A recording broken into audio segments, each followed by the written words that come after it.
This episode is made possible by Nielsen. Sharpen your media planning with Nielsen's Upfronts Newfronts guide.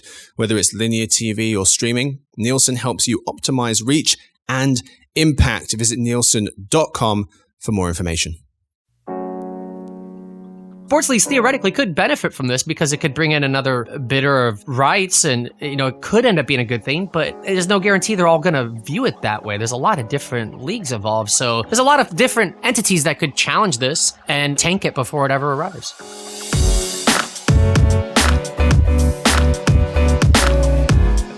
Hey gang, it's Thursday, March 7th. Ross and listeners, welcome to the Behind the Numbers Daily, an eMarketer podcast made possible by Nielsen. I'm Marcus. Today I'm joined by one of our senior analysts who covers everything digital advertising and media for us. He's based just north of New York City. It's Ross Benish. Hey, Marcus. Hey, fella. Thanks for hanging out today. Today's fact is talking about the largest animal on Earth, which is the blue whale. So, I didn't know much about the blue whale, Ross, I'm going to be honest. Yeah, I don't either. I don't know why I would know much about it, but it is the largest animal on Earth, so maybe I'm surprised it's not the largest, the smallest, the fastest, the slowest. I feel like those things are talked about quite a lot, but I had no idea any of these facts about the blue whale. So, they can grow to be around 100 feet long. So for context, that's 2.5 buses end to end. This is why I don't go in the ocean. Oh yeah, it's terrifying. Can you imagine there's something the length of 3 buses swimming at you? Nope. The whale weighs 300,000 pounds. That's 25 elephants. The heart of the blue whale is 5 feet long and weighs 400 pounds. Just the heart. They can live until they're about 90, which is very long.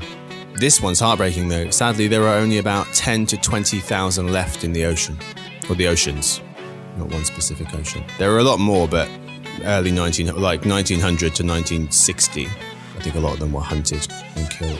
10 to 20,000 left. But anyway, some facts on the blue whale. Fascinating. I'm still not going in the ocean. I'm too big. Today's real topic, Disney's next moves.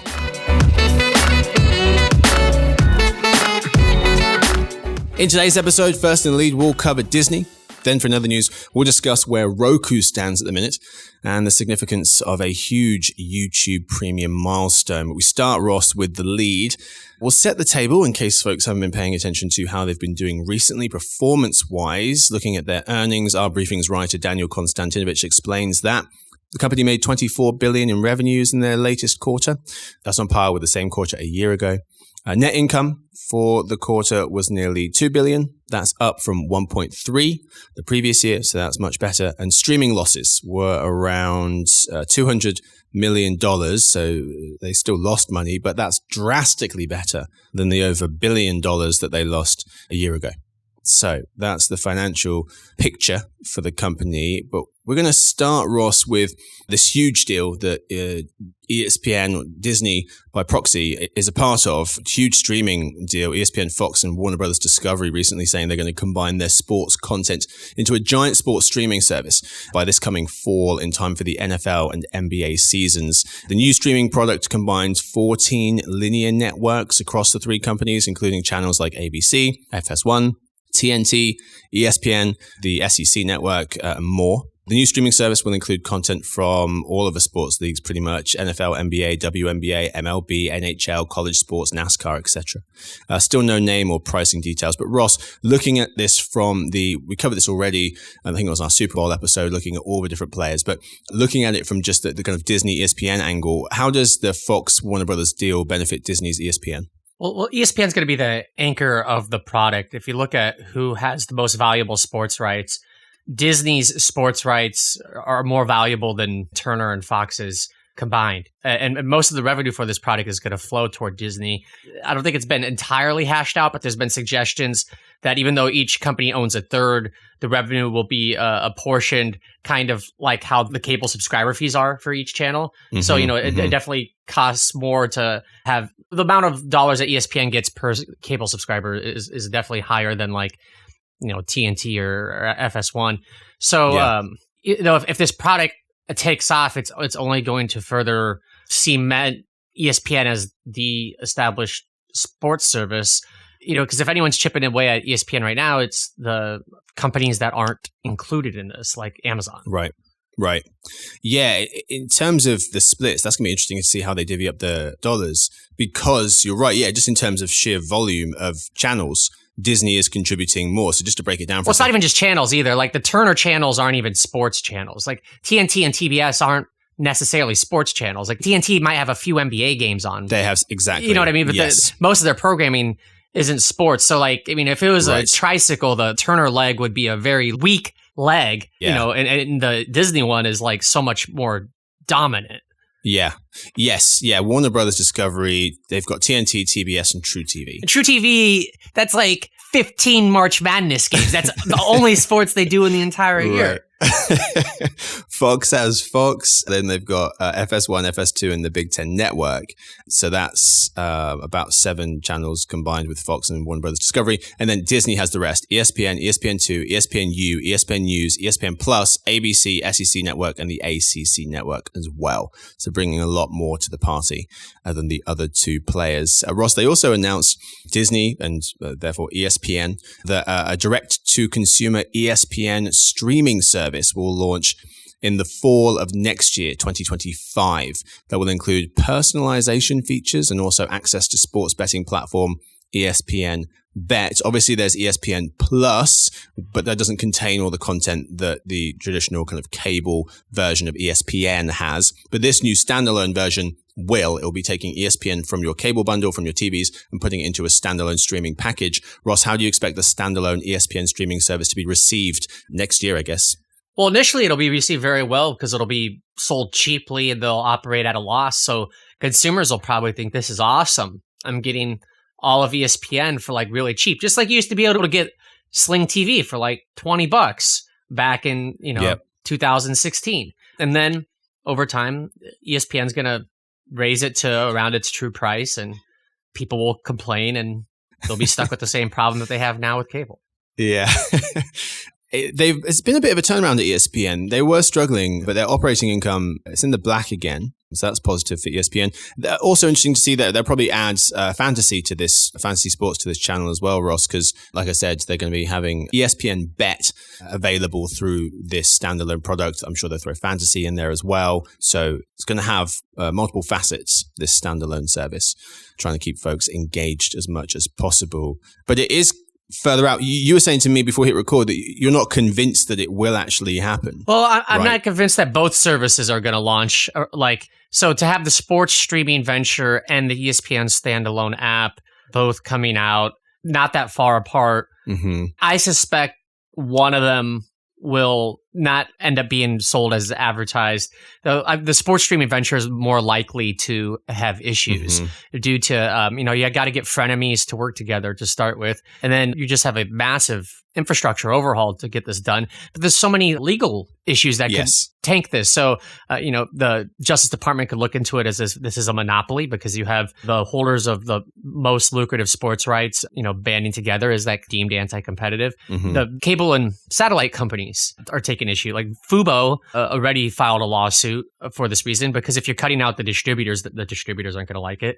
You might see challenges from other TV networks that aren't included. The local affiliates of some of the networks that are included already may be upset. So Fox and ABC sports will be on here, but if you're like Nexstar or Gray or Sinclair station that's a local affiliate, it's not clear how you're going to benefit. And local affiliates have been a huge part of sports broadcasting for these companies for years. So, they may have a challenge. The sports leagues, the NFL didn't know this was going to happen until like right before they announced it, which is insane. Like that's like, I don't know why you would poke your biggest partner in the eye like that. So some the sports leagues theoretically could benefit from this because it could bring in another bidder of rights, and it could end up being a good thing, but there's no guarantee they're all going to view it that way. There's a lot of different leagues involved. So there's a lot of places, a lot of different entities that could challenge this and tank it before it ever arrives. Yeah, it was odd that they hadn't, Fox, Warner Brothers Discovery, and Disney, ESPN, hadn't informed the NBA or NFL that they were going to be doing this until basically when they announced it. It does seem like more of they thought maybe there was going to be a problem and they'd rather ask for forgiveness than permission, perhaps. Talking about a monopoly, these guys getting together and will actually go through. City analyst expecting the new super sports streaming service to encompass about 55% of US sports rights. This was noted in a Wall Street Journal article by Joe Flint and Isabella Simonetti. Something about the anti-competitive thing, though, it would be like not in the consumer interest if, let's say, this gets struck down for being anti-competitive, and then the result is the tech giants just swoop in and get the sports rights. Like, we can't let the struggling TV networks work together. Amazon and Apple have at it because, they're the ones who need the help from anti-competition. True. Looking at Disney's streaming efforts, Disney Plus in particular, checking in on those numbers, Robbie Wellen of the Journal was writing that the number of domestic Disney Plus subscribers fell slightly to 46 million, likely the result of price increases, he was saying, but the service lost fewer subscribers than Wall Street analysts had predicted. Overall, global subscribers to Disney Plus, including its Hotstar service in India, also fell slightly to 149 million from 150 year on year. And now, Ross, there are plans to combine the Disney Plus and Hulu brands or content under the same app starting in this month, I think, in March. What do you expect to see from Disney's one app experience that will combine Disney Plus and Hulu? Well, Disney Plus will end up being the brand that matters more than Hulu. They're going to push Disney Plus harder. So you're going to have more people accessing content or spending more time with Disney Plus. I think that's going to take some share away from Hulu. But I guess that's somewhat academic because now Hulu is completely controlled by Disney. So it's still going to the same company. It's not divvied up among, 3 different companies like it had been in years past. And you're going to see some weird stuff happen with the Disney Plus branding because like Disney Plus, since it launched, it was limited to like the goody two-shoes stuff that Disney has always released. Like you could watch, old movies like Cinderella and Fox and Hound and, new series based on Monsters, Inc. and very family friendly. Now you could stream movies that are on Hulu that are more for adults, like World's Greatest Dad, which is a very dark comedy starring Robin Williams. You can watch that on Disney Plus now, which is weird. But going with like kid-friendly or family-friendly content that's primarily aimed at kids will only get Disney Plus so far to become, a broader service competing in time spent with like Netflix and Prime Video. They do need the R-rated, mature videos and films. So do you think they're going to keep the Hulu brand just inside the Disney Plus app? Is that what you foresee? Yeah, and I think Hulu's still going to be you could still subscribe to Hulu a la carte if you so choose. Right, but, you don't have to have them both. I expect more of it to get folded into Disney Plus, and that probably would have happened sooner if they had controlled Hulu even sooner. This is happening now because they had to wait for everything with Comcast's ownership of Hulu to clear.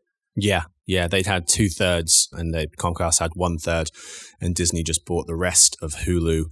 So now it can do what it wants with it. Final question, Ross, in the lead, talking about Disney and gaming. So Disney is investing $1.5 billion into Fortnite creator Epic Games and the company's most significant venture into gaming yet, writes our Daniel Konstantinovich. 2 companies will build what they're calling an expansive and open games and entertainment universe that offers opportunities for folks to play, watch, shop, and engage with content, characters, and stories from Disney, Pixar, Marvel, Star Wars, Avatar, and more. So a bunch of the different Disney brands. Daniel reminds us that Disney was once a publisher of significant games, but in recent years, it stuck to licensing out its properties to establish large budget studios to great success, saying that hands-off approach let Disney skirt the more uncomfortable aspects of video game development, their long, volatile production schedules that can be incredibly costly to maintain. But now Disney is getting directly invested in the process. So Ross, the question is, why is Disney choosing to invest so much in Epic Games now?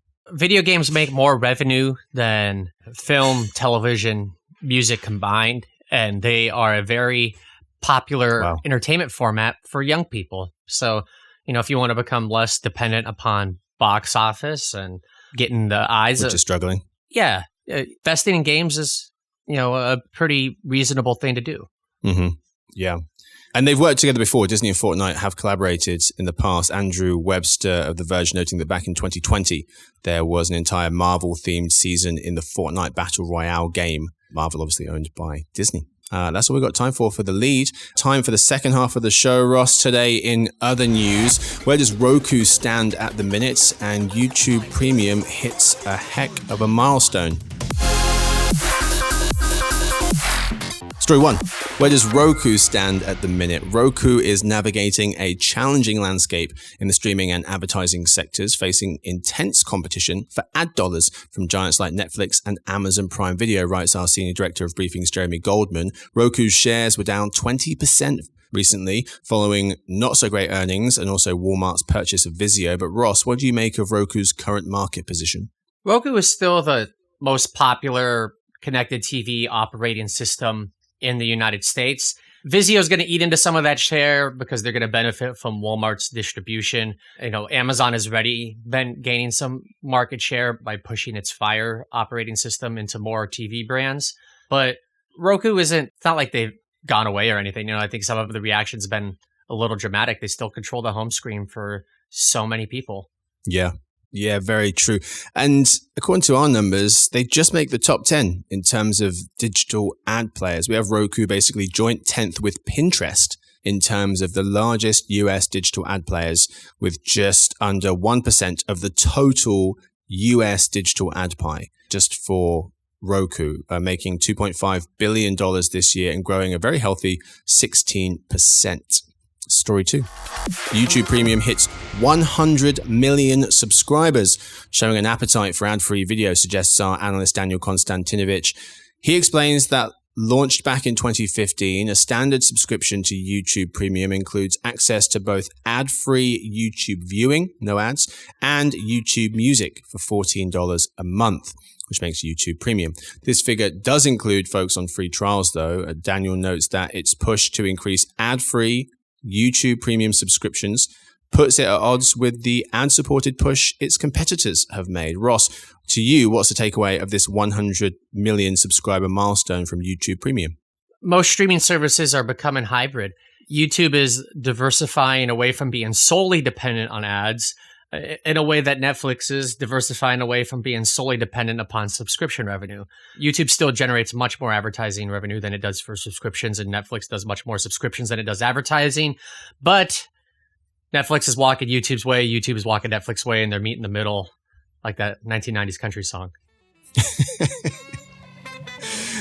Excellent point. That's all we've got time for this episode. Thank you, Ross, for hanging out today, my friend. Thanks, Marcus.